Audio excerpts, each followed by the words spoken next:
Hello दोस्तों और my friends. On page optimisation होने से पहले मैं आपको बताने जा रही हूँ। इससे पहले की वीडियो में मैंने आपको बताया था कि सर्च इंजन ऑप्टिमाइजेशन बेसिकली होता क्या है, इसके क्या बेनिफिट्स हैं और इससे क्या आपको की वेबसाइट को फ़ायदा होता है, कैसे आप अपने बिजनेस को और ज़्यादा प्रमोट करते हैं, ग्रोथ करते हैं। जैसे कि आपने एसईओ ऑप्टिमाइजेशन मेरी पहले की वीडियो में पढ़ा था कि क्या होता है। आज मैं आपको बताती हूँ दो तरह के एसईओ ऑप्टिमाइजेशन होते हैं, एक ऑन पेज होता है, एक ऑफ पेज होता है।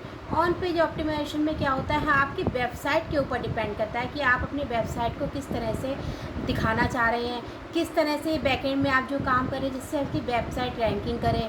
आपने वेबसाइट तो बना ली लेकिन इसको रैंक भी कराना होता है। आप उसमें क्या क्या चीज़ें डालें कि जिससे आपकी वेबसाइट में वो सारी चीज़ें हों जिससे आपकी वेबसाइट गूगल के फर्स्ट पेज पे पहुँचे, यूज़र आपकी सर्विसेज को यूज़ करें और आपकी वेबसाइट को उससे ग्रोथ हो आपके बिजनेस के लिए।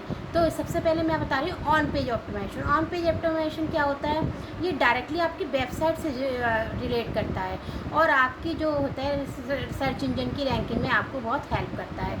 इससे आपको बहुत हेल्प होती है। जैसे ऑफ पेज में हमने बताया, हम चाहे कितने भी बैकलिंक्स बना दें, कितने भी उसका एसईओ कर लें, बट जब तक आपका एसईओ का ऑन पेज स्ट्रॉन्ग नहीं होगा आप उसके लिए कुछ नहीं कर सकते। इसलिए सबसे पहले बेसिकली आपका होता है कंटेंट एसईओ में क्या स्ट्रक्चर है, क्या उसमें आपने ऑन पेज में इमेजेस डाली हैं, क्या आपकी वेबसाइट में सर्च इंजन है, किस तरह से वो यूज़र और सर्च इंजन दोनों को हेल्पफुल बना रही है। तो मैं आपको इसके बारे में धीरे धीरे बताऊंगी जिससे आपको ये सब समझ में आए। क्यों, सबसे पहले उसमें हम बात करते हैं की कंपोनेंट क्या होते हैं, की किस तरह से आपके कीवर्ड्स होते हैं। तो आप किस तरह क्या क्या यूज़ करें जिसकी आपकी वेबसाइट इंप्रूव करे। उसमें जैसे टाइटल टैग हो गया।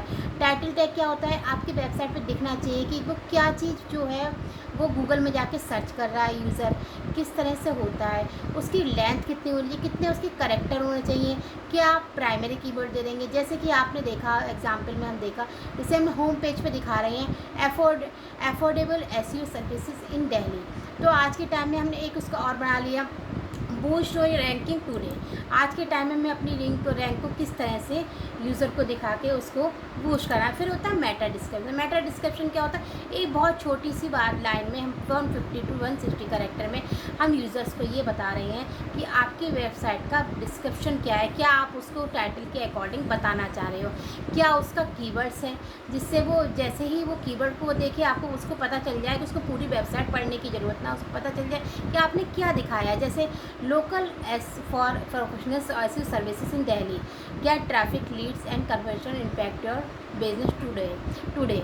इस तरह से हमने अपना डिस्क्रिप्शन बना लिया है। अब यूज़र जब आएगा आपकी वेबसाइट पे देखेगा सर्च इंजन में, तो फिर देखेगा किस तरह से आपने उसका डिस्क्रिप्शन 150 वर्ड में से 260 वर्ड्स में कैरेक्टर में उसको डिफाइन किया हुआ है। इस तरह की छोटी छोटी चीज़ें आपकी वेबसाइट को की रैंकिंग को बढ़ाती हैं और इंक्रीज़ करती हैं। अब उसमें हेडर टैग्स भी होने चाहिए। हेडर टैग्स क्या होते हैं, H1 की भी एक बड़ी हेडिंग होनी चाहिए। यानी सारी हेडिंग सारी अपनी बड़ी करके दिखा दी है, इंक्रीज़ करके दिखा दी नहीं, ओनली सिर्फ वन से पेज पर एक सिंगल मेन हेडिंग होनी चाहिए।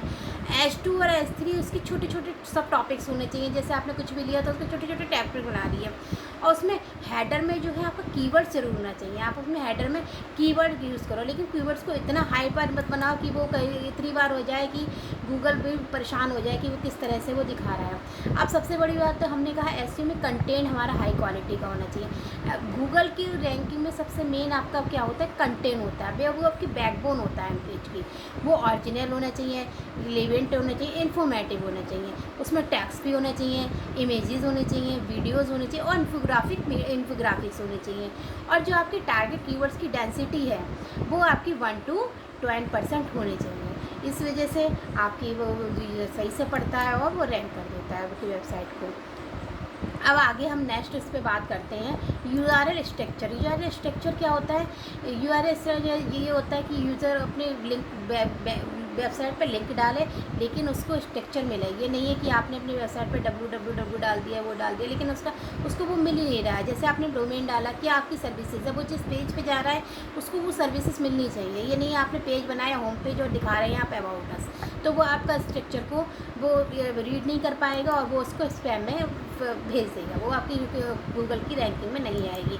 अब उसमें इंटरनल लिंक क्या होने चाहिए, इंटरनल लिंक रिलेवेंट होना चाहिए। जैसे आपने ब्लॉग का पेज दिखाया है, जब ब्लॉग का पेज दिखाया तो उसमें ब्लॉग का होना चाहिए। जब डिजिटल मार्केटिंग दिखाया है, डिजिटल मार्केटिंग को आप कौन से पेज से लिंक करें, क्या उसकी सर्विसेज है, वो सर्विसेज से यूज़र को मिलनी चाहिए। तो इंटरनल लिंक है जिससे वो ठीक से आपकी वेबसाइट को क्रॉल कर पाए। जैसे ही गूगल क्रॉल कर लेगा, वो आपकी रैंकिंग को पेज के गूगल के पेज में और इंक्रीज़ करता चला जाएगा। और आगे हम इस बात करते हैं इंटरनल लिंक के बाद इमेज ऑप्टिमाइजेशन। इमेज ऑप्टिमाइजेशन का मतलब क्या है, एक ऑल्ट इमेज होनी चाहिए, मतलब यूज़र को दिखनी चाहिए ये इमेज से रिलेटेड है, ये सब कंटेंट है आपका, आपने इसमें अच्छी सी इमेज दिखाई है, वो आपकी जेपेग पीएनजी या बैक पेज होना चाहिए, जो आपकी स्पीड को भी इंक्रीज़ करती है। आपकी वेबसाइट की स्पीड होती है, आपको वो अच्छी तरह से इंक्रीज़ भी करती है इमेज ऑप्टिमाइजेशन। और फिर हम लास्ट में नेक्स्ट बात करते हैं मोबाइल रेस्पॉन्स। आजकल बहुत से लोग मोबाइल रेस्पॉन्सिव वेबसाइट ज़्यादा प्रेफर करते हैं, क्योंकि वो लैपटॉप कम खोलते हैं।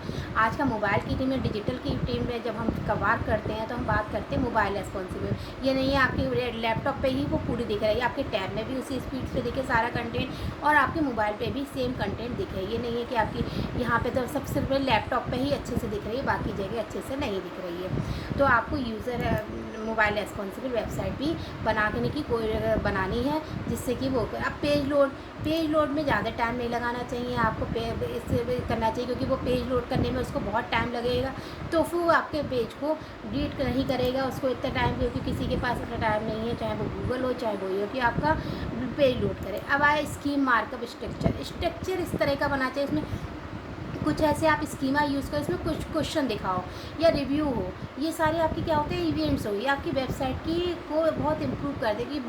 अगर कोई क्लाइंट या कस्टमर या फिर कोई भी आपकी वेबसाइट पे आया है, वो एक बार आपकी वेबसाइट पे सर्च करे, देखिए कि है क्या इसमें। और कुछ ऐसे क्वेश्चंस होते हैं जो आपसे क्वेश्चन पूछे, या फिर गूगल के भी आप पास अगर आप वेबसाइट को रैंक कराना चाहते हैं, तो बहुत सारे आप देखते हैं गूगल के पेज पे 2-3 तरह के वो आते हैं, फिर FAQ क्वेश्चन आते हैं। वो क्वेश्चन आपसे जब हम लिख के कीवर्ड डाला तो वो कई सारे क्वेश्चंस में गूगल दिखाता है, मतलब आपकी वेबसाइट में कुछ है जिससे यूज़र आपकी वेबसाइट पे रुके रहना चाहता है। कितने लाइन पे रुके रहना चाहता है डिपेंड करता है आपकी वेबसाइट्स के ऊपर कि आप किस तरह से उनके क्या क्या इवेंट और वो फाइनल थॉट्स क्या होता है। फाइनल में आपने किया है ऑन पेज ऑप्टिमाइजेशन एक ट्रिक नहीं है सर्च इंजन को बताने की, ये एक रियल वैल्यू है जो आपकी वेबसाइट का सब बता रही है। क्या गूगल को आप बताना चाह रहे हो किस तरह की वेबसाइट है, क्या उसका स्ट्रक्चर है, क्या कुछ है जो आप यूज़र को गूगल को सबको बताना चाहिए। आप चाहते हो कि अपनी वेबसाइट को प्रमोट करना, अच्छे से कवर करना, तो आप सबसे पहले अपना ऑन पेज बहुत स्ट्रॉन्ग करना होगा